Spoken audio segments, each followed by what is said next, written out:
আসসালামু আলাইকুম আরহামতুল্লাহি অবরাকাতুহু।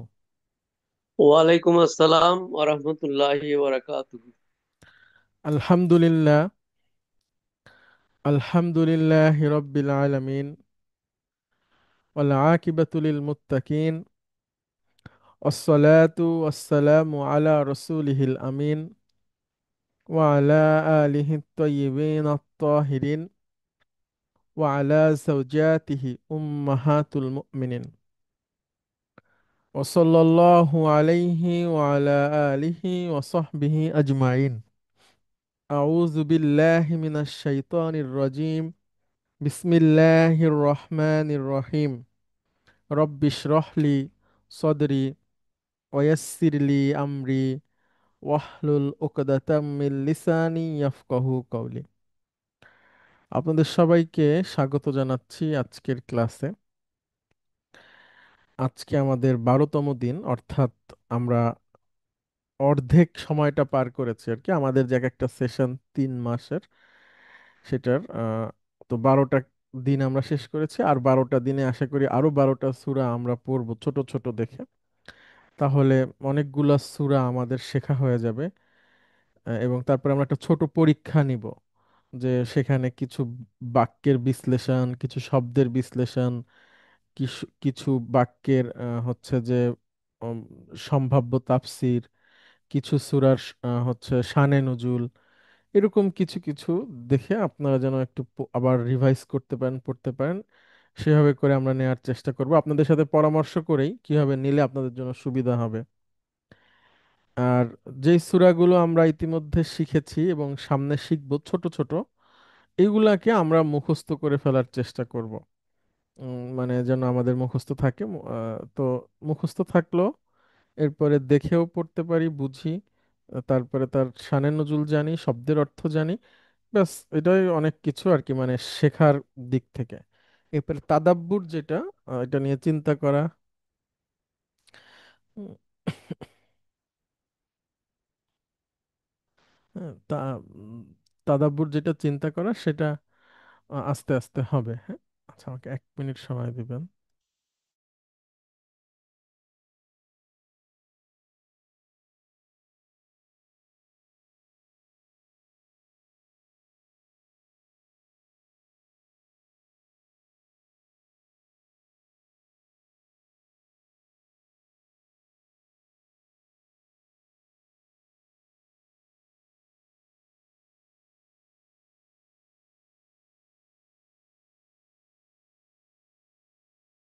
ওকে, তো আমরা তাহলে সামনের দিকে যাই। আপনাদের মধ্যে থেকে একজন আসবেন প্লিজ, এবং পড়বেন। কি পড়বেন প্লিজ? আমি আগে আজকে নাম বলতে আপনাদের মনে নাই জিজ্ঞাসা করতে। জি, আসসালামু আলাইকুম হুজুর, আসবো যদি সাহায্য হ্যাঁ, করেন হ্যাঁ, একটু। শিওর, প্লিজ আপনি প্রথমে তিলাওয়াত করেন। সবাই আমরা শুনি। জি, আউযু প্লিজ। বিল্লাহি মিনাশ শাইতানির রাজিম। বিসমিল্লাহির রহমানির রহিম।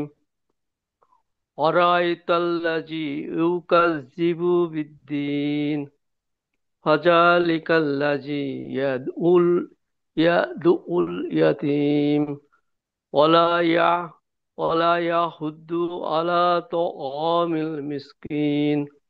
ফাওয়াইলুল লিল মুসাল্লিন আল্লাযীনা হুম আন সালাতিহিম সাহুন আল্লাযীনা হুম ইউরাউন ওয়ায়ামনা ওয়ায়ামনাউনাল মাউন। মাশাআল্লাহ। আচ্ছা, সব সময় চেষ্টা করবেন একটা সেন্টেন্স, একটা আয়াত পড়বেন, এবার থেমে নিঃশ্বাস নিয়ে আরেকটা পড়বেন। হ্যাঁ, ব্যস্ত হওয়ার দরকার নাই। আমি 2টা আয়াত আপনার সামনে পড়ি, তাহলে আপনি বুঝতে পারবেন। এভাবে প্র্যাকটিস করার চেষ্টা করবেন, তাড়াহুড়ার দরকার নেই। যেমন আমরা যদি প্রথম 2টা এভাবে বলি, আরাআইতাল্লাযী ইউকাযযিবু বিদ্দীন, আমি থেমে যাব, সময় নিব। তারপরে ফাযালিকাল্লাযী ইয়াদউল ইয়াতীম, এভাবে আমি থেমে থেমে বলবো। হ্যাঁ, হুজুর আসসালামু আলাইকুম। হুজুর, জালিকাতে আপনি টান দিলেন কেন? ওখানে টান আছে। এখানে তো আমরা কিছু দেখতে পাচ্ছি না টানের ব্যাপারটাতে। এখন তো আপনারা বড় হয়ে গেছেন, তাই আর দেই না, তারপর দিয়ে দিয়ে। শিক্ষকের কাছে ছাত্ররা কখনো বড় হয় না। না, ঠিক আছে, এবার ঠিক আছে, দেখেন। না, আরিফও তো খুব একটা টান দেয় না। আমি যা ওই যে না, যেটা, একাধিক প্ল্যান হবে তো এখানে, ঠিক আছে। হ্যাঁ সেটাই আর কি, একালিবের মানে মাত্রাটাই ধরতে পারতেছি না। আচ্ছা, ঠিক আছে, আলহামদুলিল্লাহ। আচ্ছা, আমরা ফিরে আসি, প্রথম আয়াত আপনি পড়েন। অর আইতাল্লাজি ইউকাজ্জিবু বিদ্দিন। হুম, এখানে আরো আইতা বলেন, আরো আইতাটা কি ধরনের শব্দ? আড়াইতা এটা একটা ভার এবং এই যে প্রশ্নবোধক, না, মানে আগে একটা প্রথম আটা প্রশ্নবোধক আছে। হচ্ছে প্রশ্নবোধক হ্যাঁ। হ্যাঁ, প্রশ্নবোধক তারপরে র আইতা। রয়তা, র আহ, ইয়া রয়, এটা হচ্ছে ওই যে সেকেন্ড পার্সনের রয়টা, মানে তুমি হ্যাঁ, কি দেখো। র আও, র র আত, র র রত আ, র রউ, আইনা, না র আইনা। রয়না, তারপর আন্তা, রয়তা, আন্তুম, রয়তি, না আন্তুম রয়তু, রয়তুম, আন্তি, রয়তি, আন্তুন্না, রয়তুন্না, আনা, রয়না, না কেন আনা, রয়তু, সরি, হ্যাঁ রয়তু, নাহনু। রয়না। গুড। তাহলে আরো আইতা অর্থ কি হবে? আহ, মানে দেখা আর কি। তা তোমরা, তুমি কি দেখোনি? হ্যাঁ, তুমি এটা দেখোনি প্রশ্ন কি? বোধ হয়। তুমি হ্যাঁ, কি তুমি দেখোনি? দেখ। ওকে। এখানে একটা আনতা লুকায়িত আছে। তারপরে আ- আল্লাদি। আল্লাহ জি, মানে হুজুর, যে, এখানে কি তুমি কি দেখোনি নাকি না তুমি কি দেখেছো, কোনটা হবে কথাটা?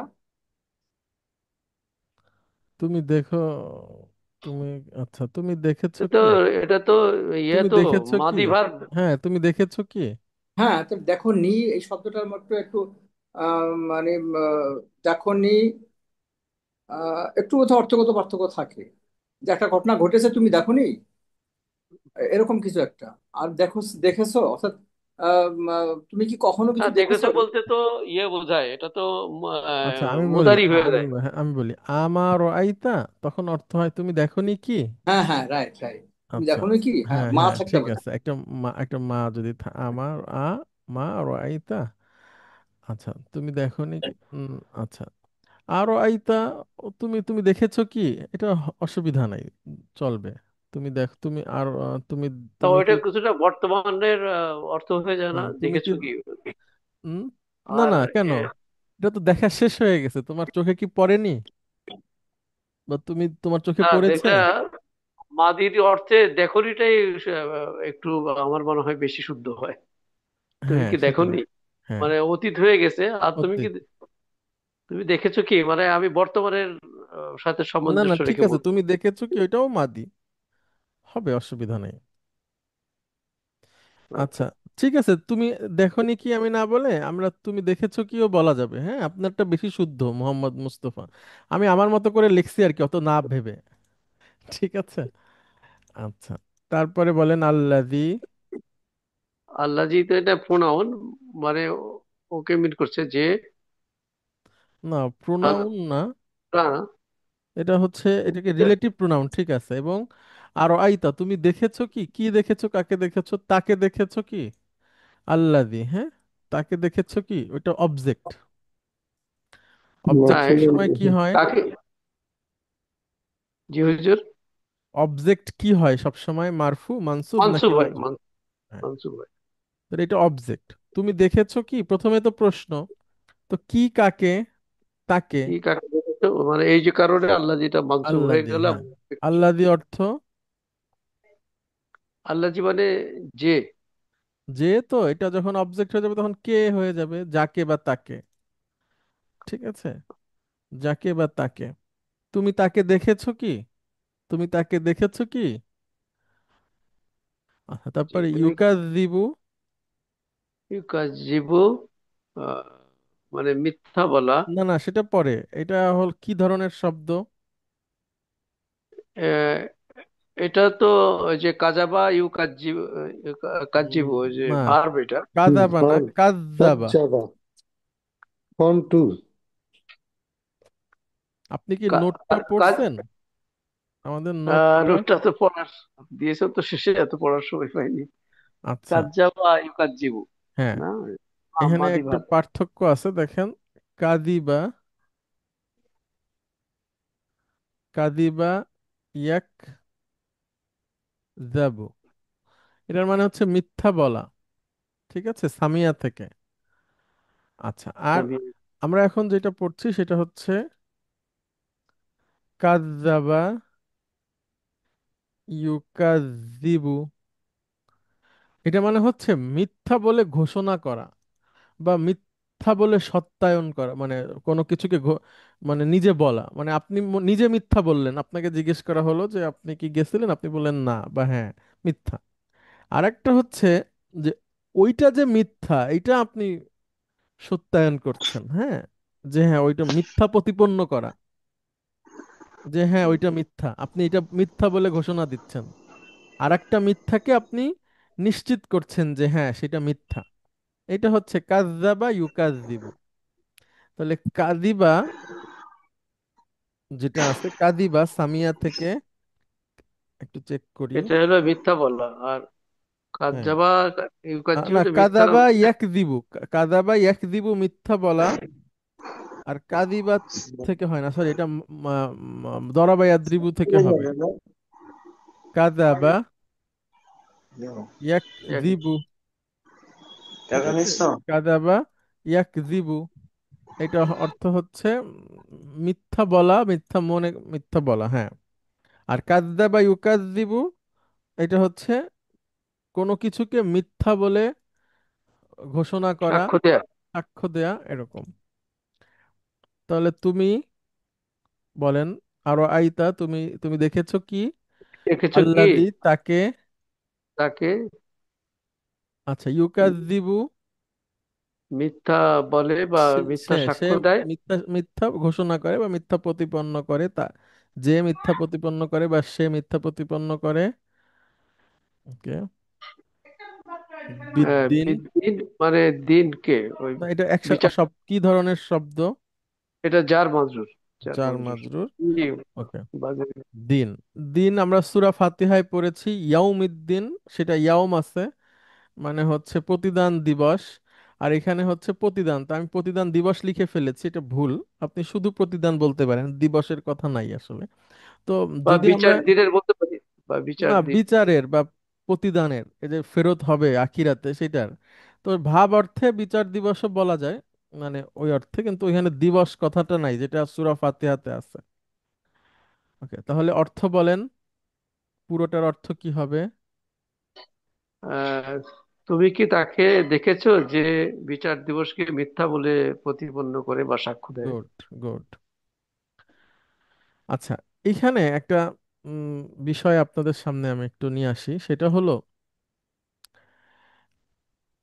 পৃথিবীতে আমরা যে মানে বসবাস করি এবং আমরা যে এখানে সবাই মিলে একসাথে থাকি, এই যে সমাজ ব্যবস্থার সুশৃঙ্খলতা বা এইটার নৈতিকতার ভিত্তিটা কি হবে, অর্থাৎ এই একসাথে থেকে কোন কাজটা ঠিক এবং কোন কাজটা ঠিক না, এইটা কে নিরূপণ করবে, কোন মানদণ্ডে সেটা দেখা হবে?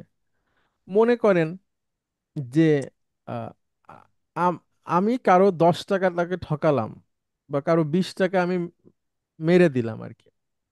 তো সে আমাকে, আমার থেকে দুর্বল, সে আমার কিছুই করতে পারলো না এই পৃথিবীতে। উম, কিন্তু মৃত্যুর পরে সে এটাকে ফেরত পাবে, কিন্তু কোনো মানুষ যদি বিশ্বাস এটা না করে যে মৃত্যু পরবর্তী একটা জীবন আছে, তাহলে তার দ্বারা সব ধরনের অপরাধ করা সম্ভব।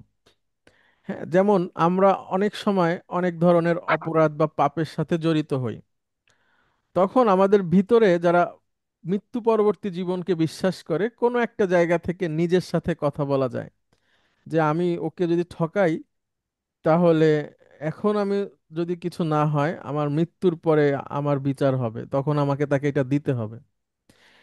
এইটাও অন্যায় অত্যাচার থেকে বিরত রাখার একটা অনেক বড় ঔষধ, অনেক বড়। কিন্তু যেই হুম। মানুষ বিশ্বাস করে না যে মৃত্যু পরবর্তী জীবন আছে, তার কাছে তো নৈতিকতার মানদণ্ডও ঠিক নাই। অর্থাৎ আমি যদি অন্যায় করে মরে যাই, ধরেন আমি সেই অন্যায়ের বা সংজ্ঞা কি হবে বা সেটার মানদণ্ড কি হবে, এরকম অনেক বিষয় থাকে। অর্থাৎ মৃত্যু পরবর্তী জীবন বা আখিরাত বা মৃত্যু পরবর্তী হিসাব নিকাশের প্রতি বিশ্বাস রাখা এমন একটা মৌলিক বিষয় যেটার সাথে পৃথিবীতে সুন্দরভাবে অবস্থানের সাথে শর্তযুক্ত। যে লোক মনে করে যে মৃত্যুর পরে কিছু নাই, তার দ্বারা সব সম্ভব, সমস্ত ধরনের অপরাধ সম্ভব।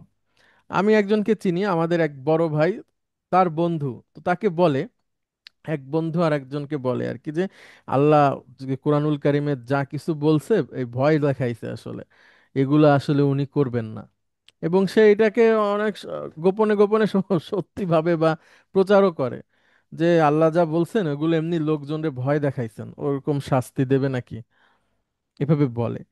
অর্থাৎ মৃত্যু পরবর্তী জীবনের যে ভয়াবহতা অন্যায় অবিচারের সাথে জড়িত, এইটাকে সে মনে বলে যে রূপক, বা এটা এটা হবে না, এটা আল্লাহ এমনি ভয় দেখাইছেন।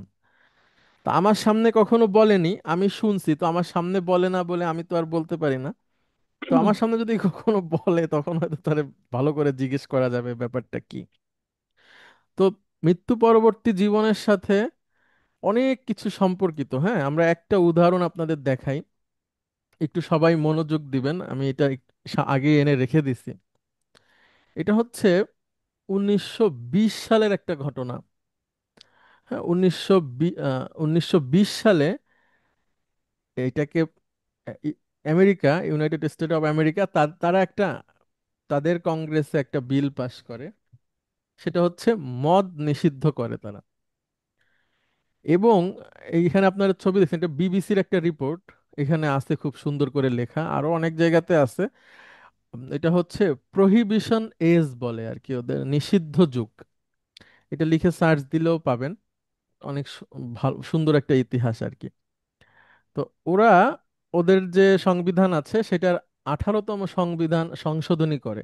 18তম সংশোধনীতে ওরা এই বিলটা পাস করে যে সমস্ত ধরনের মদের উৎপাদন, বেচা, তা বহন বহন করা, এগুলো সব নিষেধ। হুম? এখানে আমি যদি একটু পড়ি, সেটা 1920 হতে 1933 সাল পর্যন্ত যুক্তরাষ্ট্রের সংবিধানের 18তম সংশোধনীর মাধ্যমে মদ তৈরি, বিপণন, আমদানি এবং পরিবহন পুরোপুরি নিষিদ্ধ ছিল। যুক্তরাষ্ট্রে এই সময় যুক্তরাষ্ট্রে এই সময়কাল প্রহিবিশন যুগ বলে বর্ণনা করা হয়। আচ্ছা, তারপরে দেখেন, কিন্তু যেই উদ্দেশ্যে সরকার এই কাজ করেছিল, কার্যত তা উল্টো ফল হয়েছিল। নিষেধাজ্ঞা কার্যকর হওয়ার পর অ্যালকোহলের উৎপাদন, বিপণন, বিক্রি পুরোটাই চলে যায় অপরাধী চক্রের হাতে, আর সরকার বঞ্চিত হয় বিপুল পরিমাণ রাজস্ব থেকে। যার ফলে 1933 সালে মাত্র 13 বছরের মাথায় এই নিষেধাজ্ঞা তুলে নেওয়া হয়। এবং আমি যদি আরেকটু সংক্ষেপে বলি, এইটার একটা বড় কারণ ছিল, ওইখান তখনকার সময়ে মহিলারা বিশাল আন্দোলন করেছিল যে মদ নিষিদ্ধ হোক। হ্যাঁ, কারণ এই মদ খেয়ে পুরুষরা বাড়ি এসে মহিলাদেরকে পিটাতো। তো আরো অনেক কারণ ছিল। তো যে কারণে যেটা হয় যে মদ নিষিদ্ধ করার সাথে সাথে এইবার লোকেরা নিজেদের বাড়িতে মদ তৈরি করা শুরু করলো। হুম, এবং নিজেরাই তৈরি করে নিজেরা খাওয়া বা পরিবেশন করা। এমনকি ওই সময়ের একজন আমেরিকান প্রেসিডেন্ট যখন দেশে এই আইন, তখন সে হোয়াইট হাউস এটা খেত, বলা হয়, এবং অতিথিদেরকে দিত। এটা হচ্ছে প্রায় 14 বছর নিষেধ ছিল। তো এই 14 বছরে যুক্তরাষ্ট্রে একটা হিতে বিপরীত হয়। অর্থাৎ মদ চালু থাকলে সামাজিক পরিস্থিতির যতটা অবনতি হয়, মদ বন্ধ হয়ে আরো বেশি সমস্যা হয়ে গেছে। মানুষ নিজেরা মদ তৈরি করে অস্বাস্থ্যকর পরিবেশে এবং খায়, অসুস্থ হয়ে পড়ে, কেউ মারা যাচ্ছে। এরপরে মানুষের মদ খাওয়া তো বন্ধই নাই, মাঝখান থেকে সরকার যে টাকাটা পাইতো মদখোরদের কাছ থেকে, সেটাও পাচ্ছে না।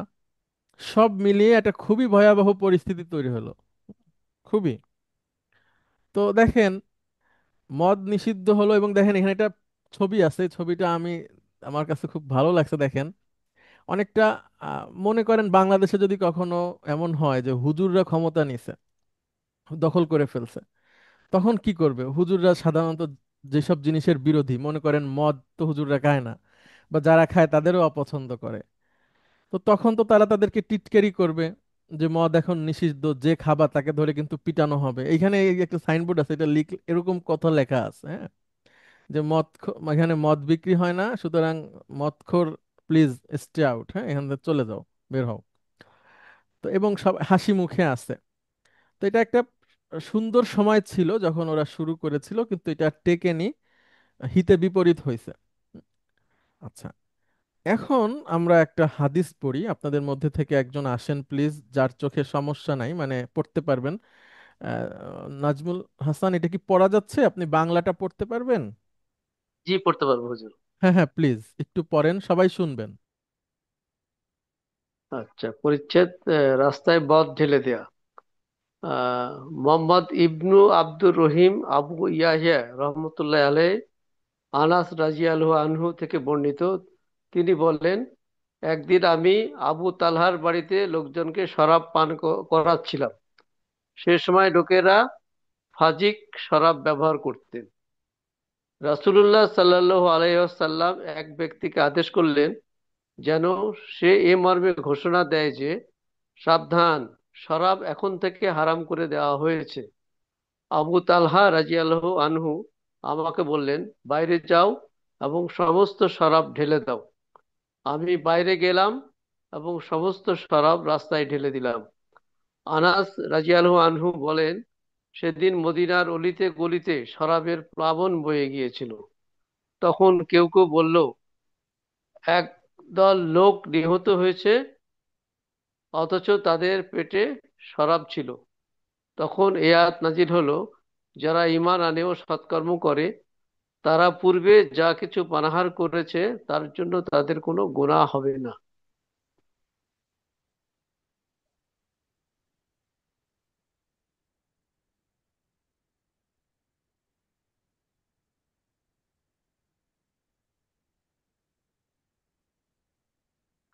ঠিক আছে হুজুর?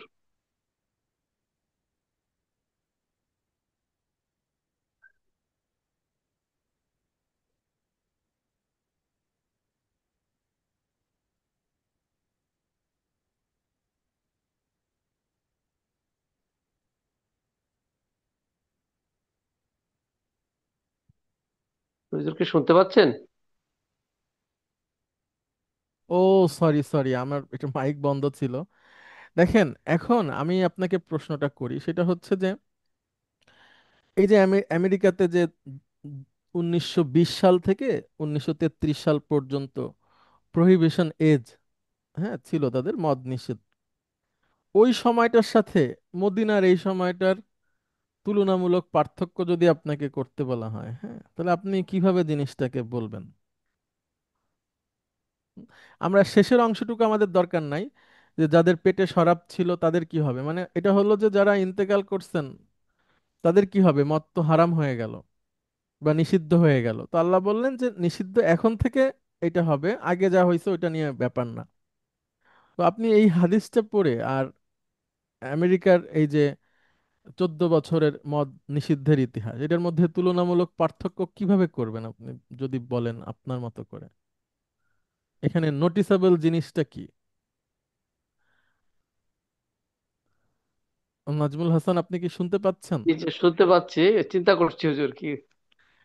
আচ্ছা, আর কেউ যদি থাকেন বলতে চান, যে আমরা একটা ঘটনা দেখতেছি যে আমেরিকায় মদ হারাম হয়েছে, নিষিদ্ধ হয়েছে সরকারিভাবে 18তম সংবিধান সংশোধনীর মধ্যে দিয়ে। 14 বছর মদ হারাম ছিল, কিন্তু হিতে বিপরীত হয়েছে, তাই না? এইখানে এই হাদিসটা পড়ে আমরা কি বুঝি, ওটার সাথে এটার যদি তুলনামূলক পার্থক্য করি, হ্যাঁ, কেউ একজন বলেন। এখানে হুজুর, হ্যাঁ, বলেন মোহাম্মদ মুস্তফা, বলেন। আমি যতটুকু বুঝতে পারছি যে এটা হচ্ছে ধর্মীয় অনুশাসন, অর্থাৎ আচ্ছা, রাষ্ট্রীয় অনুশাসন সবাই মানতে বাধ্য না। এটা অর্থাৎ বাধ্য না বলতে বলছি যে সে লুকিয়ে ছাপিয়ে নিজেকে প্রকাশ না করে বেশ কিছু নিজের প্রয়োজনীয় কাজ বা ভালো লাগার কাজগুলো করে ফেলে, যদিও সেটা আইনত নিষিদ্ধ। আর এটার বিচার আচার যা হবার এই জগতেই হবে অথবা হবে না, এখানেই শেষ। কিন্তু ধর্মীয় ভাবে যখন মদ নিষিদ্ধ হলো মদিনাতে, এটাকে হারাম করে দেয়া হলো, তখন সবাই বুঝলো যে এই এখন যদি আমি এটাকে লুকিয়ে পান করি তাহলে যে পাপ হবে, এর ফলাফল আমাকে ভোগ করতে হবে মৃত্যু পরবর্তী জীবনে, এক্সিলেন্ট। যা কখনো কাম্য নয়, তাদের কাছে ছিল না, বা এক্সিলেন্ট। আমরাও এখন প্রত্যাশা করি না। সেই ভয় থেকে, মৃত্যু ভয় এবং মৃত্যু পরবর্তী জীবনের সেই শাস্তির ভয় থেকেই তারা সব ভেঙে ফেলেছিল অথবা সব নষ্ট করে দিয়েছে। Very good, very good. অর্থাৎ আনাস রাদিয়াল্লাহু আনহু বলছেন, এখানে একটা সাউন্ড আছে, সেটা হচ্ছে যে কি, ফাজারাত ফি সিকাকিল মাদিনা। হ্যাঁ, সেদিন মদিনার রাস্তায় রাস্তায় মদের প্লাবন বয়ে গেছে। অর্থাৎ রাস্তায় রাস্তায় মদের প্লাবন বলতে কি, সব মানুষ তার বাড়িতে যত মদ ছিল এটা নিয়ে ফেলে দিছে। তাই তো, এটার অর্থ তাই। তো দেখেন, একটা দেশের 14 বছর একটা আইন করে সেটা উল্টা হলো, আবার খুলে দিতে হলো যে না ঠিক আছে এখন থেকে মদ খাওয়া যাবে। আর একটা সভ্যতায় আর একটা জায়গাতে এসে বলার সাথে সাথে সবাই মদ ফেলে দিচ্ছে এবং কখনোই সেটাতে আর তারা যাচ্ছে না। তো এই যে পার্থক্যটা উনি সুন্দর বললেন যে এইখানে পার্থক্যটা হচ্ছে মৃত্যু পরবর্তী জীবনের সাথে জড়িত। হুম, সেটা দেশীয় আইন হোক আর ধর্মীয় আইন হোক। আসলে দেশীয় আইন ধর্মীয় আইন বলে এখনের পার্থক্য আছে, বাট সবই তো মানুষের জীবনের সাথে জড়িত। সবকিছুর বিষয়টাই আখিরাতের সাথে সংশ্লিষ্ট, আপনি যেখানেই অন্যায় করেন। তো আমেরিকাতে সফল হলো না কারণ তাদের সামনে মৃত্যু পরবর্তী জীবনের কোনো শাস্তির বিষয় তাদের মধ্যে ছিল না। বা তারা ওইভাবে চিন্তা করেনি বিষয়টাকে, বা কেন ওই ধর। হুজুর, ওদের খ্রিস্টান খ্রিস্টান ইয়েতে কি ওদের মৃত্যু পরবর্তী না শাস্তির না, ইয়ে আছে না ওদের? সেটা সেটা অন্য জিনিস। কিন্তু সেভাবে সেভাবে করে তো তাদেরকে আহ, তৈরি করা হয়নি বা মোটিভেট করা হয়নি। হ্যাঁ, যে কারণে এটা সফল হয়নি। কিন্তু রাসূল সাল্লাল্লাহু আলাইহি ওয়াসাল্লাম যে প্রজন্মটাকে তৈরি করলেন, তাদের মধ্যে একটা আখিরাতের ভয় সৃষ্টি করলেন। হ্যাঁ, এবং আখিরাতের ভয় সৃষ্টির সাথে সাথে মানুষ নিজেকে বদলালো, তখন আর লুকায় এসে অপরাধের সাথে যুক্ত হয় না, লুকায়ও, সামনাসামনি তো নয়, এবং পেছনে পেছনেও সে এটা করার সাহস পায় না বা সে নিজেকে বিরত রাখে। কারণ হচ্ছে যে এখন আমার যদি কিছু নাও হয়, আল্লাহর সামনে আমি যখন দাঁড়াবো তখন আমি বিপদে পড়ব। তো এই জন্য মানে মৃত্যু পরবর্তী যে হিসাব নিকাশ, বা যেটাকে এই আয়াতের মধ্যে দিন বলা হয়েছে, হ্যাঁ, দিন মানে প্রতিদান। এই প্রতিদানকে যখন মানুষ বিশ্বাস করবে, ধারণ করবে, তখন তার দ্বারা সামাজিকভাবে, ব্যক্তিগতভাবে, পারিবারিকভাবে সব দিক থেকে মানুষ ভালো কিছু পাবে। অন্তত ভালো কিছু না পেলেও খারাপ কিছু পাবে না। কিন্তু যখন এখানে মৃত্যু পরবর্তী জীবনের বিষয়ে থেকে মানুষ গাফেল হবে, তখন সব দিকেই তার লস। তো আল্লাহ আমাদেরকে বুঝার তৌফিক দান করুক। এবং ইসলামের একটা বড় মৌলিক বিষয় হচ্ছে মৃত্যু পরবর্তী জীবনকে বিশ্বাস করা। হ্যাঁ, অর্থাৎ মৃত্যুর পরে আল্লাহ সুবহানাহু ওয়া তাআলা আবার আমাদেরকে জীবিত করবেন এবং আমাদের কর্মফলের উপরে আমাদের বিচার হবে, আমাদের হিসাব নিকাশ হবে। এবং সেখান থেকে যাদের কর্মফল ভালো হবে তারা জান্নাতে যাবে, এবং যাদের কর্মফল খারাপ হবে তারা জাহান্নামে যাবে। এই যে বিশ্বাস, এটা ইমানের অনেক মৌলিক একটা বিষয়, অনেক বড় একটা বিষয়। এবং সবসময় এই বিশ্বাসকে ধারণ করা, প্রতি কাজে এই বিশ্বাসকে নিজের মধ্যে ধারণ করা, এটা অনেক শক্তিশালী একটা ব্যাপার মানুষের জন্য, না, সমাজের এটা জন্য। তো হুজুর সব ধর্মেই আছে।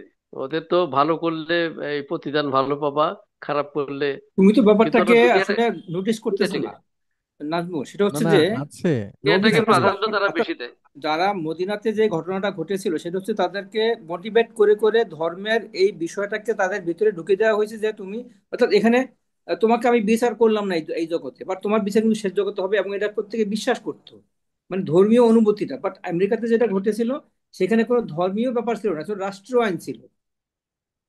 মানে ধর্মীয় আইন এবং রাষ্ট্রীয় আইনের মধ্যে যে পার্থক্য, অর্থাৎ ধর্মীয় বলতে বিষয়, ধর্মকে আমি যদি বিশ্বাস করি, আমরা তো বিশ্বাস করেও তো অনেক সময় ভুল করে ফেলি, ইচ্ছা অথবা অনিচ্ছা অথবা লোভে পড়ে, পাপে মানে নেশায় পড়ে, অথবা রিপোর্ট তাড়নায় অনেক ভুল করি না। বাট হ্যাঁ আমরা জানি সেটা তো এটা আমার শাস্তি হবে। মানে যখন পার্থক্য আপনি, ওখানে। হ্যাঁ, অর্থাৎ মানুষ তখন নিজেকে শুধরায় যখন তার মধ্যে আখিরাত সম্পর্কিত ভীতি তৈরি হয়। হ্যাঁ, আমেরিকা এটা তৈরি করতে পারে না, যে বা সেইখানকার মানুষের মধ্যে এটা ছিল না। হ্যাঁ, যদিও তাদের ধর্ম, তারা কি ধর্ম পালন করে না করে সেটা আমার বোঝা দরকারও নাই, বা এটা আমাদের হিসাবের ব্যাপারও না। কিন্তু আমরা দেখতে পাচ্ছি যে একটা সমাজ মদ নিষিদ্ধ হওয়ার পরে আরো উল্টা বেশি করে শুরু করলো, আর আরেকটা সমাজ মদ হারাম এটা শোনার সাথে সাথে সমস্ত মদ ফেলে দিল। তাহলে কিসের পার্থক্য? পার্থক্যটা হচ্ছে মৃত্যু পরবর্তী জীবনে আল্লাহ সুবহানাহু ওয়া তাআলার সামনে দাঁড়ানোর ভয়।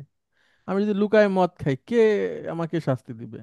কে বুঝবে? কে দেখবে? কিন্তু আল্লাহ সুবহানাহু ওয়া তাআলা দেখবে। এই বিশ্বাসটা সেখানকার মানুষের মধ্যে খুব শক্তিশালীভাবে বসে গেছিল মদিনার মানুষের মধ্যে, যে কারণে এটা সম্ভব। তো সম্ভব হয় সুন্দর সমাজ তৈরি করা। আচ্ছা, তাহলে আমরা প্রতি মানে প্রতিদান দিবস বা মৃত্যু পরবর্তী জীবন, এটা সম্পর্কে আরো ভালো জ্ঞান অর্জন করার চেষ্টা করব, ধারণ করার চেষ্টা করব, প্র্যাকটিস করব এবং বোঝার চেষ্টা করব। আল্লাহ আমাদের তৌফিক দান করুক। জি প্লিজ। বলছি স্যার, এখন তো আরবে মদ বারগুলোতে করা আছে, ওপেন করা হয়েছে, সেটা কিভাবে ব্যাখ্যা করা যাবে? আচ্ছা দেখেন, সব আমি এক কথায় যদি উত্তর দিই, সেটা হলো মদ হারাম, হ্যাঁ, মদ নিষিদ্ধ। এখন যদি কোনো মুসলমান মদ খায় এবং কোনো মুসলিম শাসক সেটাকে অনুমোদন দেয়, সেটা খুবই জঘন্য ব্যাপার, খুবই বড় ধরনের অপরাধ এবং ঈমান ভঙ্গের কারণ। আল্লাহ যেটাকে হালাল করছেন, হারাম করছেন, সেটাকে হালাল বলে ঘোষণা করা। আর যদি কোনো অমুসলিম মদ খায়, সেটা তার ব্যাপার। হ্যাঁ, সেটা নিয়ে আমাদের কোনো, সেটা রাষ্ট্র বা সরকার কিভাবে ওইটাকে দেখবে সেটা তাদের ব্যাপার। কিন্তু কোনো মুসলিম শাসক হুম, হুম। মদের লাইসেন্সে সাইন করতে পারেন না। যেটাকে আল্লাহ সুবহানাহু ওয়া তাআলা হারাম করেছে, সাফ করে ফেলছে। সেটাকে কেউ হালাল করার অধিকার রাখে না। যদি কেউ জহির করে, ভাই পারে তো। কে পারে বলতে? সৌদি ওগুলো আরবে কিন্তু তো স্যার হালাল গোটা বার বিশ্ব। হয়েছে। না না, সেটা আমি তো সেটা সেটা তো আর না সৌদি করলে তো সেটা ঠিক হয়ে যাবে এমন তো ব্যাপার নাই। না না, ওই যেটা বললেন যে কোনো শাসক এই যে স্বাক্ষর করতে পারে না, তো হালাল বারের পারমিশন তো তারাই দিছে, তাইলে তাইলে পারে দিলে কি করে? তারা ভুল করছে, তারা না অন্যায় আমি একটু করছে। বলি, বর্তমান বর্তমান শাসক যিনি আছে এই যে সালমান সাহেব, উনি আসলে ওই ছোট থেকে আমেরিকান কালচারে অভ্যস্ত। এবং উনি যখন এই ওনার বাবার থেকে, এখন তো মূলত যদিও তার বাবা সালমানের সিংহাসন রাজা, কিন্তু এই কি বলে রাজপুত্র হিসেবে ক্ষমতাটা পুরো এখন সালমানের হাতে।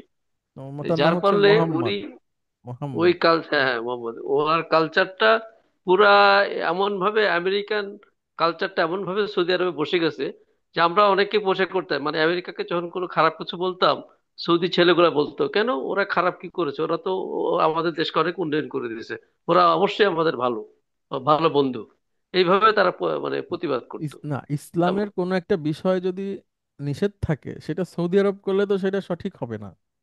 না, আবার ইসলামের কোনো আরেকটা জিনিস জহির ভাই, সেটা হচ্ছে যেমন আগে কোরআন হাদিসে আমরা কি জানি? আমরা জানি মাহরম ছাড়া কোনো মহিলা হজ করতে পারবেন না। তো এখন জি। সেইটাকেও তারা বৈধ করে দিচ্ছে।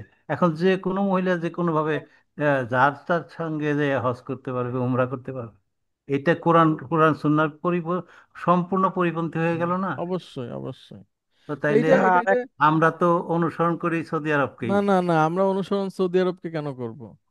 সৌদি আরবের ভালো কিছু থাকলে সেটা আমরা বলি, কেন আমরা তো ইউরোপ আমেরিকার ভালো জিনিসটাও বলি, বলি না? ইউরোপ আমেরিকায় তো অনেক ভালো কালচার আছে, তো সেটাও তো আমরা বলি। সৌদি আরব আমাদের মডেল না, আমাদের মডেল কোরআন সুন্নাহ। এটার না, সাথে আমি যার আমি মিলবে আমি এখানে আপনার সঙ্গে দ্বিমত করবো ভাই। কারণ বলেন। আমাদের ম্যাক্সিমাম আলেম ওলামারাই সৌদি আরবের রেফারেন্স দিয়ে এবং মদিনা ইউনিভার্সিটির ইয়েকেই প্রাধান্য দিয়ে সব জায়গায় না না এখানে এই দেশে না না, সে তো আর বলেনি যে সৌদি যেটা করবে ওইটাই ইসলাম, এরকম বলে নাকি কেউ? না। এখন দেখেন এই যে আমাদের ঈদের প্রসঙ্গে আসেন, দেখেন আমাদের বাংলাদেশে অনেক জেলা আপনার সৌদি আরবকে অনুসরণ করে রোজাও রাখে এবং ঈদও করে। তো না না, সৌদি আরব এটা সৌদি আরেকটি আরবকে অনুসরণ করে না, আমি বলি এটা সৌদিকে অনুসরণ করে না। এটার মূল নীতি তারা মনে করে যে পৃথিবীর কোথাও চাঁদ উঠলে সেই সংবাদ আসলে তখন ঈদ করা যাবে, ওটা সৌদিকে না, অন্য যেখানেও হতে পারে। আমি বলি সৌদি করলে সেটা ঠিক হবে এরকম কেউ বলেন আমি না কখনো শুনি এরকম না, নাই। আমি কিন্তু ওই সেন্সেও বলছি না, আমি যে বর্তমান যে প্রেক্ষিত সেটাই হ্যাঁ, বলছি। না না, যেটা ইসলামে নিষেধ সেটা যে কেউ করলে সেটাই নিষেধ। আবু বকর রাদিয়াল্লাহু আনহু তিনি হচ্ছেন সবচেয়ে সেরা মানুষ পৃথিবীর নবীদের পরে, হ্যাঁ। নবীরা হচ্ছেন প্রথম শ্রেণীর, আমরা যদি মানে শ্রেণী করি, আর দ্বিতীয় শ্রেণীতে সর্বশ্রেষ্ঠ মানুষ হচ্ছেন আবু বকর রাদিয়াল্লাহু আনহু। তিনি যখন খলিফা হলেন তিনি ছোট্ট একটা বক্তৃতা দিছেন, খুবই সুন্দর। আমি আরবিটা বলছি না, আমি বাংলাটা বলছি। তিনি বলছেন, আমি তোমাদের দায়িত্বশীল, ইন্নি কদ অল্লাইতুকুম অলাস্তু বিখয়রিকুম, আমি তোমাদের দায়িত্বশীল কিন্তু তোমাদের থেকে উত্তম না। হ্যাঁ, উনি প্রথমে এটা বলতেছেন যে আমি তোমাদের উপর প্রভাব রাখি তোমাদের অভিভাবক হিসাবে, কিন্তু তার মানে এই না যে আমি তোমাদের থেকে উত্তম, উনি নিজেকে বলছেন। এরপরে উনি বলছেন যদি তোমরা দেখো আমি সত্যের উপর আছি তাহলে আমাকে মানবে, ওয়াইন রাআইতুমুনি আলা বাতিল ফাসাদ্দিদুনি, আর যদি দেখো আমি আমি আমি আমি মিথ্যার উপর চলে যাচ্ছি তাহলে আমাকে বাধা দিবে, আমাকে সংশোধন করবে, আমার কথা মানবে না। তো শাসকের মূলনীতি এরকম, সব শাসকের ক্ষেত্রে সে যত ভালো হোক, যে সে যদি সত্যটার উপর থাকে তাহলে তাকে অনুসরণ করা যায়, কিন্তু তার তার ভুলটা সঠিক হয়ে যাবে না। আর মদ, মহিলা এগুলা নিয়ে তো কোনো আপসই নাই, হ্যাঁ, এটা তো সুযোগই নাই ইসলাম এখন। স্যার আরব কান্ট্রি আর একটা স্যার হুম। বলছি। হ্যাঁ স্যার বলেন। জি জি প্লিজ। আরবে আরো একটা জিনিস, নবী করিম সাল্লাল্লাহু সাল্লাম মানে শিরিক বা মূর্তি পূজার বিরুদ্ধে এত আন্দোলন করছে, কিন্তু সালমান আবার মূর্তি পূজা ওইখানে নিয়ে আসছে। আমাদের ভারতের একটা মন্দির তৈরি হয়েছে না নরেন্দ্র মোদীকে দিয়ে, তাহলে সে তো না আবার না, ওনা অনুমোদন। ওইখানে না, ওইখানে না, এটা তো ইসে আরব আমিরাতে, ওইখানে না, ওটা হচ্ছে না, আরব সৌদি আমিরাতে আরবের থেকে দিনে দিনে অনেক ওদের হ্যাঁ, মডিফিকেশন করতেছে।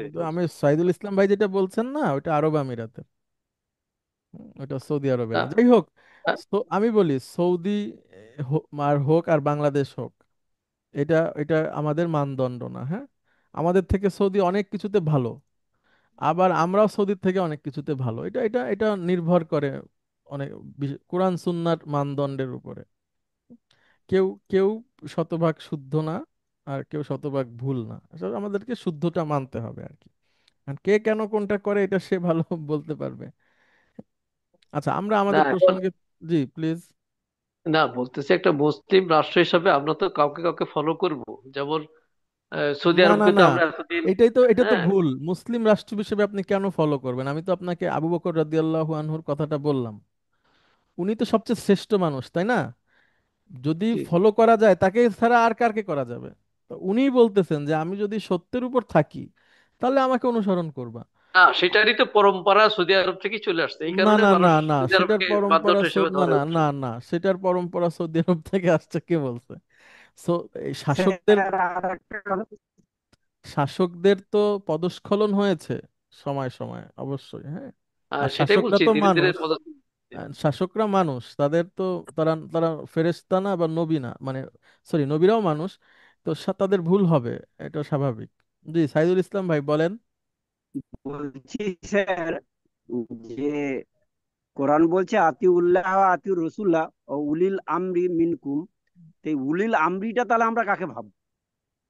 ওটা আমরা পরে এক সময় বলবো, আমরা এখন আমাদের এই সূরা মাউনের প্রসঙ্গে থাকি, অনেক সময় চলে গেছে, ওই আলোচনাটাতে আমরা আসবো, হ্যাঁ। তারপরে সংক্ষেপে বলি, উলিল আমর হচ্ছে শর্তাধীন, অর্থাৎ আল্লাহ এবং তার রাসূলকে আনুগত্য করার পরে যারা আমাদের নেতা তাদেরকে মানবো। সেটা শাসক হতে পারে, আলেম হতে পারে, আমাদের এলাকার মুরব্বি হতে পারে, ফ্যামিলির বড় হতে পারে, যে কোনো, অর্থাৎ আমার উপরে যিনি আছেন আমার অভিভাবক, সে হতে পারে শাসক বা সে হতে পারে শিক্ষক, কিন্তু তাকে আনুগত্যটাও শর্তাধীন। অর্থাৎ ওই সেই আবু বকর রাদিয়াল্লাহু আনহুর মতো, যে আমাকে যদি দেখো সত্যের উপর আছি তাহলে মানবা। তো সত্য কি? হ্যাঁ, সেটাই কোরআন সুন্নাহ। বাতিল কি? কোরআন সুন্নাহর বিপরীত যেটা সেটা। ওকে, তারপরে প্লিজ। ফাযালিকাল্লাযী ইয়াদুবুল ইয়াতীম। ফাদালিকা, হ্যাঁ, ফাটা হচ্ছে, ফাটা হইলে যার কি বলে, না যার না, মাতব। না না, ফা জার না। আচ্ছা, আরেকজন আসেন প্লিজ, আপনাকে ধন্যবাদ। নোটটা পড়েছেন এরকম একজন আসেন প্লিজ। কে পড়েছেন? জি হুজুর, আমি একটু পড়তে চেষ্টা হ্যাঁ করেছিলাম। হ্যাঁ, প্লিজ আপনি বলেন ফাটা কি। জি হুজুর, এক মিনিট।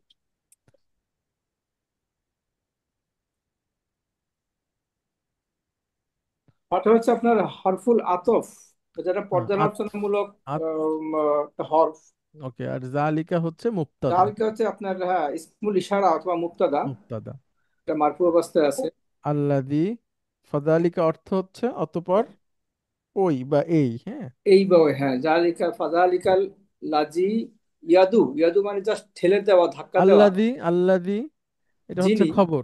খবর, হ্যাঁ, জি। যিনি বা যে, হ্যাঁ, যিনি যিনি বা যে, বাজে। যে, ইয়াদু, এটা আপনার যে, হলো গিয়ে, এখানে তো যেটা তো মানে আগেরটার আল্লাদির সাথে তো সেই অর্থে হবে যে অতঃপর তাকে, হ্যাঁ, আল্লাদি মানে তাকে। তুমি কি তাকে দেখোনি যে প্রতিদানকে অস্বীকার করে এবং তাকে ইয়াদু, হ্যাঁ, দা ইয়াদু, দা ইয়াদু হচ্ছে ওই যে মুদাফ ক্রিয়া, ঠিক আছে। মুজাফফর, জি হ্যাঁ। অর্থ কি তো হবে? মুজাফর কি মুজাফর অর্থ? না না, এই ভার্বের দা ইয়াদু, ঠেলে দেওয়া, ধাক্কা দেওয়া। ধাক্কা দেওয়া, গুড। অর্থাৎ সে ধাক্কা দেয়, অর্থাৎ তুমি কি তাকে দেখোনি যে প্রতিদানকে অস্বীকার করে এবং সেই সাথে সাথে ধাক্কা দেয়। ধাক্কা দেয়, কাকে ধাক্কা দেয়? আল গুড। ইয়াতিমা, এতিমদেরকে, মানসুব। কেন এতিম মানসুব? কারণ মানসুবের অবজেক্ট। গুড, সে ধাক্কা দেয়, কি দেয়, কাকে দেয়? এতিমকে দেয়। অবজেক্ট, জি। ওকে, এখানে ভুল আছে, ইয়াতিম হবে, প্রতিদান হয়ে গেছে, আমি একটু লিখে দিই।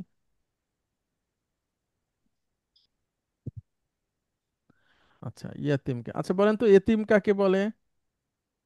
এতিম তো যার বাবা মা, না, বাবা মা দুজনই নেই নাকি? উম, কে পারবেন, ইয়াতিম কাকে বলে?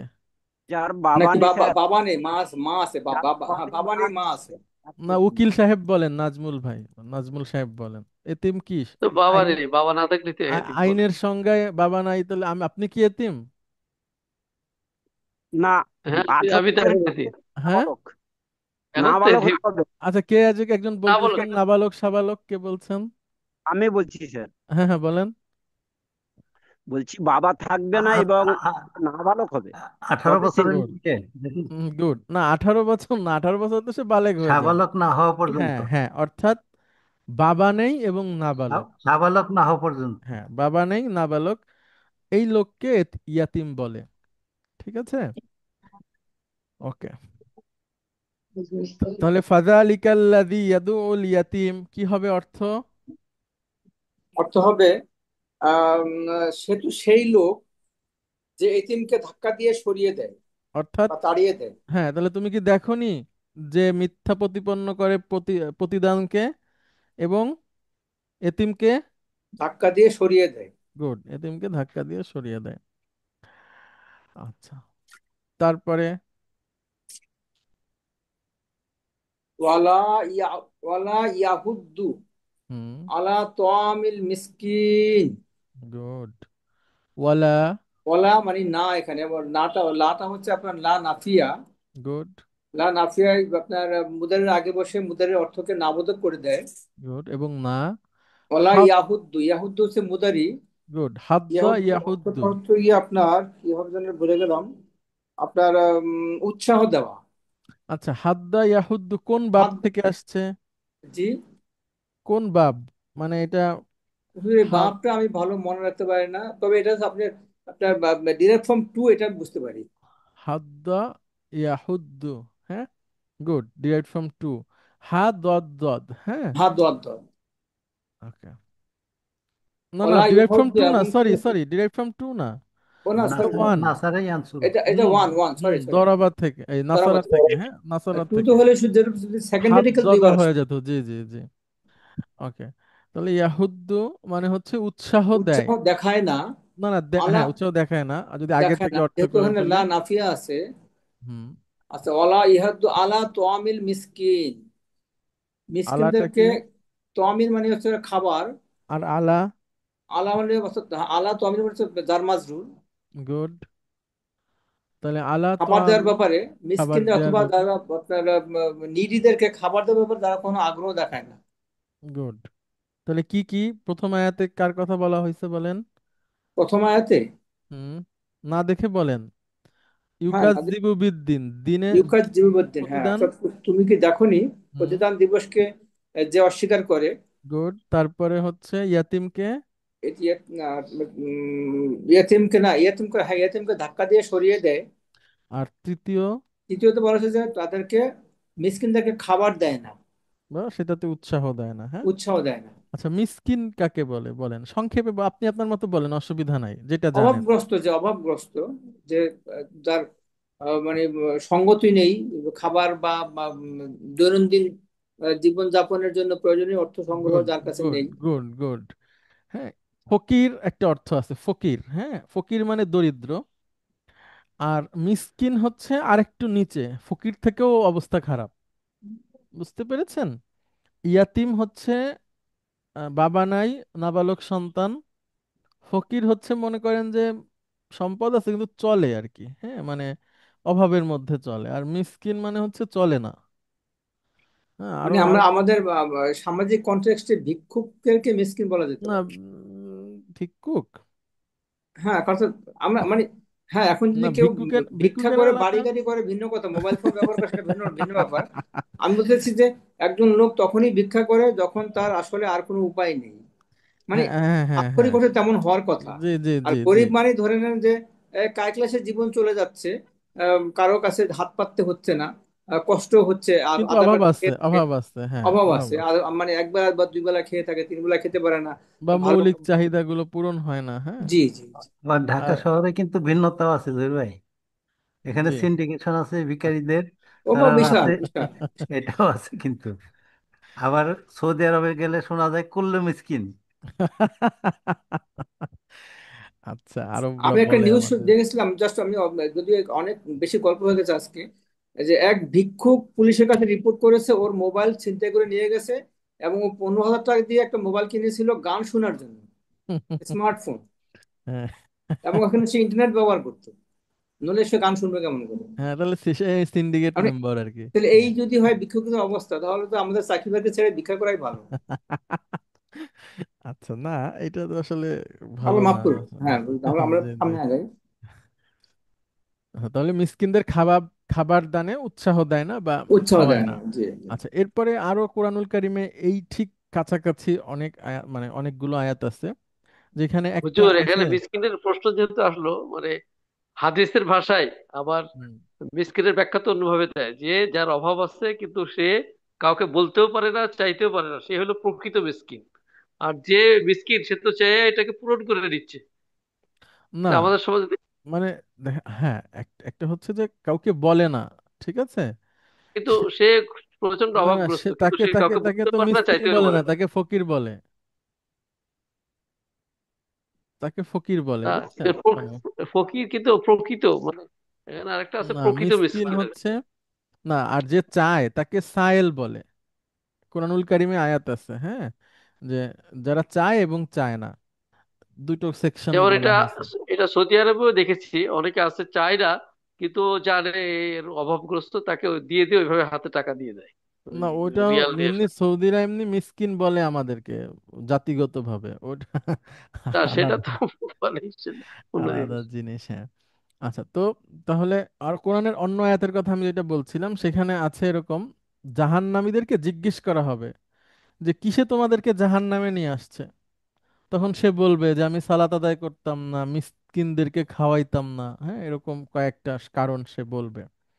তাহলে মিসকিনদেরকে খাওয়ানো, এটা এটা খুবই গুরুত্বপূর্ণ ব্যাপার।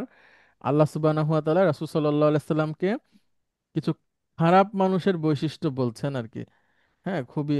তো তার মধ্যে একটা হচ্ছে প্রতিদানকে অস্বীকার করা, তারপরে ইয়াতিমের সাথে দুর্ব্যবহার করা, তারপরে হচ্ছে যে সামর্থ্য থাকা সত্ত্বেও অভাবীদেরকে খাবার না খাওয়ানো।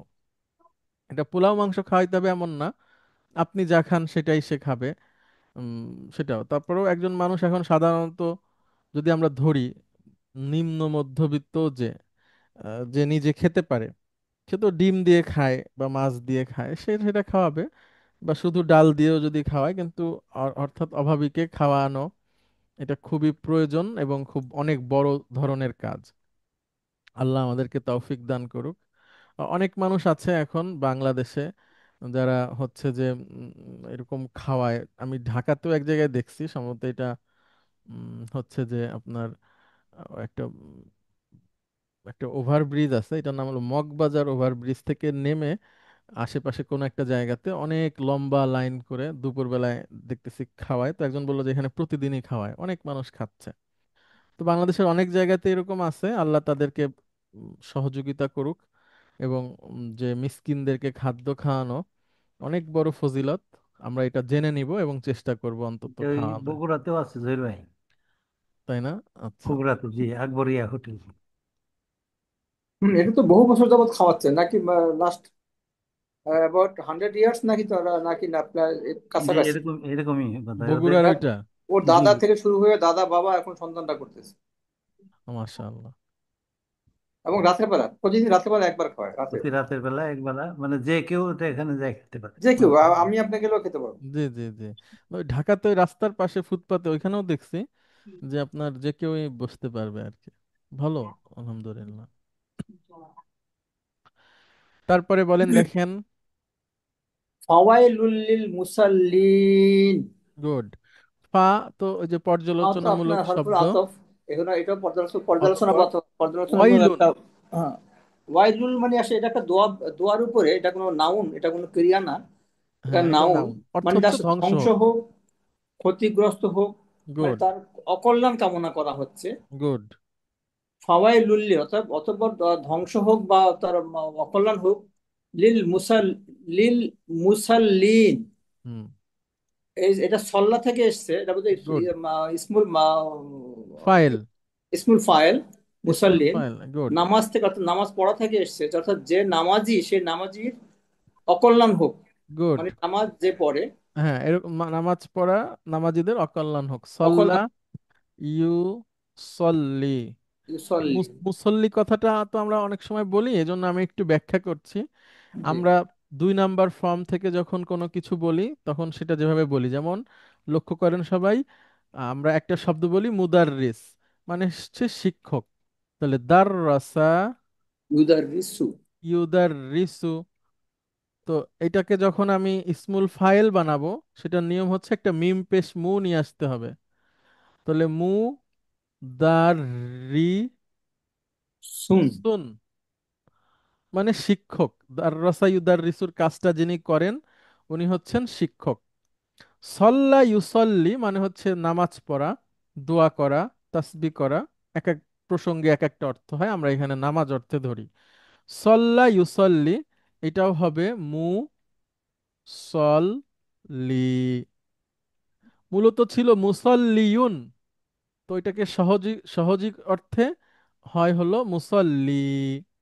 মুসল্লি বলে না যে মুসল্লি বৃন্দ বা মুসল্লিরা আসতেছেন, এভাবে শুনবেন, এই শব্দটা আমাদের দেশে খুব ব্যবহার হয়। তো এটা এক বচন মুসল্লি। বহু বচন যদি আমি বলি জমা মুজাক্কার সালিমের প্যাটার্নে, তাহলে মুসল্লুনা।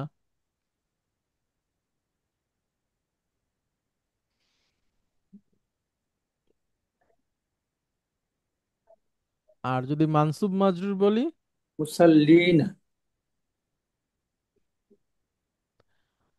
মুসল্লিনা। এখানেও সেটা আছে। ফাওয়াইলুল লিল আগে কি আছে, মুসল্লিনের আগে কি আছে বলেন তো? ওই যে আপনার যারা আছে, লি, গুড। লিল, ভেরি গুড। এই জন্য পরের মাজরুর হয়ে গেল। শব্দকে মাজরুর হয়েছে। তাহলে লিল মুসল্লিন মানে নামাজীদের জন্য নামাজিদের, হ্যাঁ, নামাজিদের অকল্যাণ হোক অথবা কিছু একটা ধ্বংস হোক। ধ্বংস হোক। আচ্ছা, হুজুর, এই এরপরে লামটা দিয়ে তো আরো জোর বোঝাচ্ছে, তাই না? না না জোরালো করতে। না না না, এটা তো হচ্ছে প্রিপজিশন, জোর বুঝাচ্ছেন, জন্য। যার মাজরুর। আচ্ছা, অতএব দুর্ভোগ হোক নামাজীদের। এরপরে বলেন। হুজুর, এই যে নামাজীদের দুর্ভোগের কথাটা এখানে কেন আসলো? এরপরে আরো কথা আছে, দেখেন। আচ্ছা। এই তারা কারা, তাদের পরিচয় দিচ্ছেন আল্লাহ। আল্লাযীনা হুম আন সলাতিহিম সাহুন, গুড। নাকি আল্লাযীনা। সাহুন? এখানে টান হবে তো? জি। আচ্ছা, এখানে একটু ভুল আছে, আল্লাযীনা। আচ্ছা, এটা হবে হচ্ছে, নোট আছে আপনাদের।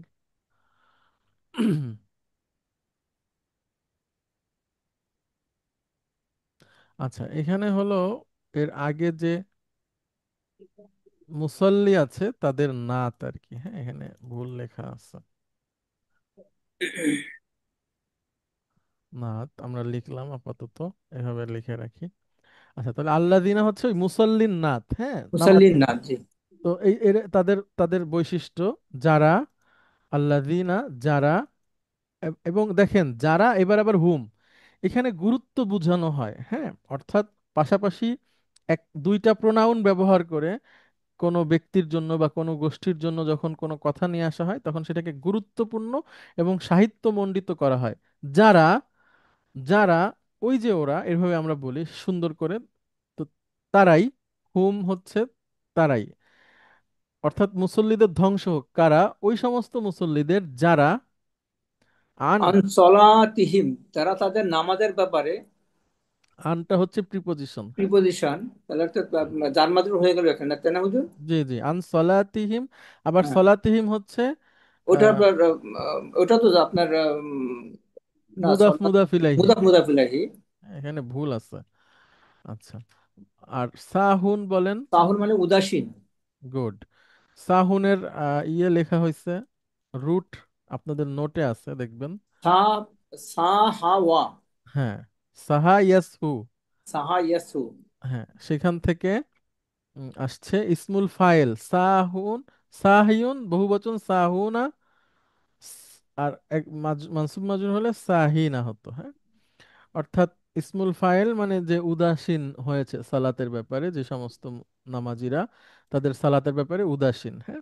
উদাসীনের অনেক ব্যাখ্যা আছে, আপনারা একটু জেনে নেবেন। সেটা হচ্ছে উম, তার মানে এই না যে আপনার নামাজের মধ্যে অন্য কোনো চিন্তা চলে আসলো, সেটা না, ওইটা আসতে পারে, ওইটা স্বাভাবিক। মানে এটা হলো, মনে করেন যে যারা নামাজের ব্যাপারে যত্নশীল না, সেটা হচ্ছে ওয়াক্ত চলে যায়, সালাত দেরি করে, বা হচ্ছে মিস দেয়, বা হচ্ছে মন থেকে আসে না, হ্যাঁ, এরকম আর কি, এরকম ব্যাখ্যা। কিন্তু যদি কেউ নামাজ পড়তে দাঁড়ায় তার মনোযোগ এদিক ওদিক চলে যায়, এটা এটা ওটা বড় ধরনের অপরাধ না বা ছোট ধরনের অপরাধ না, তার উচিত মনোযোগটাকে ফিরিয়ে আনা, কি পড়ছে সেটার দিকে লক্ষ্য রাখা, আল্লাহ সুবহানাহু ওয়া তাআলা তাকে দেখছে সেইটা মনে করা, আল্লাহর সাথে কথা বলা, তার ধ্যান জ্ঞান এদিকে নিয়ে আসার চেষ্টা করা। কিন্তু অমনোযোগী বলে বা উদাসীন বলে তাদের বোঝানো হচ্ছে যে যারা সিরিয়াস না, নামাজের ব্যাপারে সিরিয়াস না, তাদের ধ্বংস হোক। নামাজ পড়তে আসছে বাট সিরিয়াস না, হয়তো চাপে পড়ে আসছে, বা এটা সময় মতো পড়ে না, বা আরো অনেক রকম কারণ থাকতে পারে। আচ্ছা, তারপরে দেখেন আল্লাযীনা, আল্লাযীনা ওই হুম সাহুনা, ইয়ারাউন। হ্যাঁ, সাহুনা, সাহুনার নাত এই আল্লাযীনা, জি। যারা, আবার হুম মানে হচ্ছে তারাই, আবার মুবতাদা। তারাই। আর ইউরাউন, ইউরাউন, এটা আরা, আরা থেকে দেখানো, যেটা আসছে আরা না থেকে না, এটা হলো ইউরাউন। আপনার তিন আরা নাম্বার ফর্ম। ইয়ারু। না না, তিন নাম্বার ফর্ম। র, জি। আ, ইউরা, ই, আচ্ছা, দেখানো, হ্যাঁ, 3 নম্বর প্রদর্শন করা, হ্যাঁ। জি। র, আ, ইউরা, ই, প্রদর্শন করা। মানে হচ্ছে তারা যারা প্রদর্শন করে, অর্থাৎ হুজুর, দেখায়। কি দেখা না দেখানো? দেখেন, একটা হচ্ছে র, আ, ইয়া, র, এটার মানে হচ্ছে দেখা, আপনি দেখা। দেখলেন, এটা আর এটা হচ্ছে এক নাম্বার ফর্ম। আর চার নাম্বার হচ্ছে আর, আরা, আরো, আচ্ছা ঠিক আছে, হ্যাঁ, আরো। ইউরি, রয়। এটার মানে হচ্ছে দেখানো। দেখানো। আচ্ছা, কোনো কিছু আপনি দেখালেন কাউকে। আর যেটা হলো র, এখানে আছে ইউর, ই, এটা হচ্ছে মানে সরাসরি প্রদর্শন করা, মানে একটা রিয়া টাইপের আর কি, হ্যাঁ, মানে আরেকজনের জন্য দেখায় কোনো কিছু করা। র, আ, ইউর, ই, 3 নাম্বার ফর্ম। 1 নাম্বার ফর্ম হচ্ছে নিজে দেখা। 4 নাম্বার ফর্ম হচ্ছে কাউকে কোনো কিছু দেখানো, সেটা ইবাদত না, অন্য কিছু। মানে আপনি একটা ছবি ধরে সবাইকে দেখাচ্ছেন যে এটা দেখো। আর র, ইউরো, ই হচ্ছে প্রদর্শন করানো আর কি, হ্যাঁ, যে আপনি নামাজ পড়ে কাউকে দেখাচ্ছেন, রোজা রেখে কাউকে বলছেন আর কি। মানে ইবাদতটাকে দেখানো হচ্ছে র এরকম, আ, মানে প্রদর্শন করা, প্রদর্শন করানো, সরি, হ্যাঁ, প্রদর্শন করানো। কোনটা আপনার 3 নাম্বারটা? 3 নাম্বারটা প্রদর্শন করানো, যদি আমরা বলি, ঠিক আছে, অন্যকে দেখায় কোনো কিছু করা। 2 নম্বরটা কি বললেন? 2 নাম্বার নাই এখানে, প্রথমটা এক, দ্বিতীয়টা হ্যাঁ। হচ্ছে 4 নাম্বার ফর্ম, আর ইউরি, টু শো, মানে দেখানো আর কি, হ্যাঁ। আচ্ছা। আপনি একটা কলম নিয়ে সবাইকে দেখালেন, বললেন এই যে দেখো এটা একটা কলম, এটা হচ্ছে 4 নাম্বার ফর্ম। আর 3 যেটাকে আমরা বলছি, এটা হচ্ছে প্রদর্শন করা, করানো আর কি, এক ধরনের, মানে মানে অনেকটা ডিসপ্লের মতো, যে অর্থাৎ হ্যাঁ দেখো, হ্যাঁ, জি জি জি জি, এরকম এরকম, হ্যাঁ হ্যাঁ হ্যাঁ ডিসপ্লে। হ্যাঁ, ইয়েস ইয়েস। তো ওইখান থেকে আসছে ইউরা, ই, ইউরা, উনা, মুদারি, হ্যাঁ, নুন আসে নুন যায়, তারা পুরুষ। ইউরা, ই অর্থাৎ প্রদর্শন করে, তাহলে আল্লাযীনা হুম ইউরাউন, যারা লোক দেখানোর জন্য তা করে থাকে, অর্থাৎ নামাজ পড়াটার লোককে দেখায় আর কি, হ্যাঁ। এটা হতে পারে, মানুষের জীবনে তো অনেক কিছু হয়, এটাও স্বাভাবিক, হতে পারে আর কি। আল্লাহ আমাদেরকে এসব গুণ থেকে হেফাজত করুন। আল্লাযীনা হুম ইউরাউন, তারপরে ওয়ায়াম নাউন আল মাউন। গুড। ওয়ায়ামনাউনা, এটার রুট কি বলেন তো? মানা, অর্থাৎ মানা করা। হ্যাঁ, ওয়ায়াম মানা, নাউ, মানা ইয়ামনাউ। মানা ইয়াম নাউ, রাইট। গুড, ইয়ামনাউ, ইয়ামনাউনা, ঠিক আছে। আচ্ছা, এখানে দুটো শব্দ আমি জাস্ট এমনি আমার মনে পড়েছে, আমাদের সবার জন্য বলতেছি। একটা হলো মানা, একটা হলো মানা মানে মানে, মানে হুম অর্থাৎ হুম, মিনিং। জি মিমের পর আইন। জি। আর এটা হলো মানা, মিমের পরে নুন। দেখেন এই যে মা আনা, হ্যাঁ, এটা এটার হলো মানে হলো মিনিং। অর্থ, অর্থ বা মিনিং। আর মানা, এটার মানে হচ্ছে নিষেধ করা। নিষেধ করে। হুম, নাহি। নাহি, ইয়েস। তাহলে ওয়াম নাউনা, এবং তারা নিষেধ করে। এবং তারা নিষেধ করে। হুম, ওরাম আল মা, ওয়ায়াম নাউন আল মাউন। মা উন, মাতেও টান হবে। হ্যাঁ, মাউন। হ্যাঁ মাউন মানে হচ্ছে আপনার সংসারের প্রয়োজনীয় জিনিসপত্র। হ্যাঁ, মাউন, সংসারের ব্যাখ্যা আছে মাউনের 2-3 রকম। তার আচ্ছা। মধ্যে দুটো আমরা শক্তভাবে বলতে পারি। একটা হচ্ছে আহ, নিত্য প্রয়োজনীয় কোনো বস্তু, বিষয়। আর একটা হচ্ছে জাকাত। হুম, জাকাত এর ও অনেকে বলেছেন আর কি, যে এটা জাকাত অর্থে হতে পারে। তো দুইটাই হতে পারে, যে জাকাত প্রদানের ক্ষেত্রে বাধা দেয় বা নিষেধ করে, দেয় না। এবং কারো কাছে, তার কাছে যদি কিছু চাওয়া হয় সাধারণ কিছু, সেটাও সে দেয় না। এবং হাদিস আছে যে মানে প্রতিবেশীকে সাধারণ কিছু দিয়ে সহযোগিতা করা অনেক বড় উপকার, অনেক বড় ফজিলতের কাজ। তো যাই হোক, আমাদের এটা শেষ হলো সূরা মাউন। আপনারা একটু নিজেরা পড়বেন, এটার মধ্যে কয়েকটা ভুল ছিল, এটা আমার নজরে ক্লাসের সময় আসছে। যাই হোক, মানে আমার এমনি আমি ঠিক করে দিয়েছি, তো আপনাদের নোটে ঠিক আছে, হ্যাঁ। এটা দেখে একটু পড়বেন, শব্দ অর্থগুলো একটু দেখে নেবেন। তারপরে যদি কোনো প্রশ্ন থাকে আবার করবেন প্লিজ। আজকে আমরা শেষ করছি, অনেক হুজুর, এই ধন্যবাদ। ইয়েগুলো একটু আগে দিলে আমরা একটু প্র্যাকটিস করতে পারি, আগে তো কোনটা? পাই না। আগেই তো দিচ্ছি, আজকে তো সকাল সকাল দিলাম। ওই 2-1 দিন আগে দিলে ভালো হয় একটু। ঠিক আছে, জি ইনশাআল্লাহ। আসসালামু আলাইকুম। ওয়ালাইকুম আসসালাম।